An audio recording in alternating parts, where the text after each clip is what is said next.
All ઘર સ્વદેશી ઘર ઘર સ્વદેશી અંતર્ગત ભરૂચ નગરપાલિકા દ્વારા આયોજિત વોકલ ફોર લોકલ સ્વદેશી મેળાનો ધારાસભ્ય રમેશભાઈ મિસ્ત્રીના હસ્તે પ્રારંભ કરવામાં આવ્યો હતો।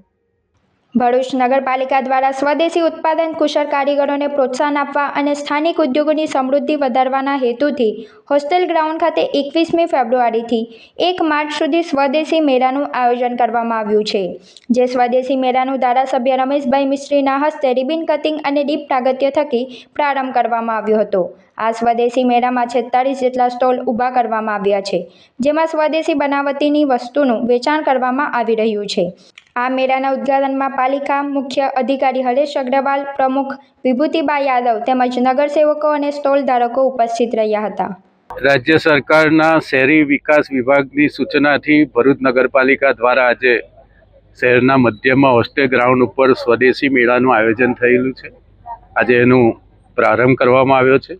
લગભગ 46 જેટલા સ્ટોલ અહીંયા જુદી જુદી ચીજ વસ્તુઓના વેચાણ માટે ખુલ્લા મુકાયા છે।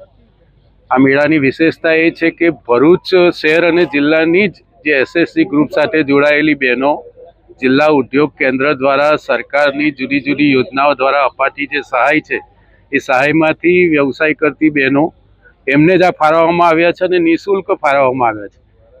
આ મેળો 10 દિવસ ચાલવાનો છે। 1 માર્ચે પૂરો થશે। સવારે 10 થી રાત્રે 10 વાગ્યા સુધી ભરૂચ શહેરના નાગરિક ભાઈઓ બહેનોને મારી વિનંતી છે કે આ સ્ટોલની મુલાકાત લે અને અહીંયા જે ઘર બનાવટી ચીજ વસ્તુઓ બનાવવામાં આવી છે એસએસસી ગ્રુપની બહેનો સાથે એમને વધારે તાકાત મળે, એમની આર્થિક સ્થિતિમાં વધારો થાય, મજબૂત બને એટલા માટે પણ આપણે એને પ્રોત્સાહન આપીએ। ખાસ કરીને રાજ્ય સરકાર દ્વારા આ પ્રકારના જુદા જુદા આયોજનો વર્ષ દરમિયાન થતા હોય છે, જેમાં સ્થાનિક ચીજવસ્તુઓ બનાવટી ચીજવસ્તુઓનું વેચાણ થતું હોય છે।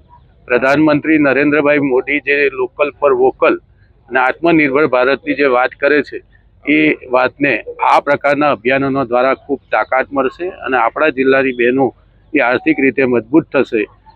ખૂબ સુંદર વાતાવરણમાં આજનો આ કાર્યક્રમનો શુભારંભ થયો છે।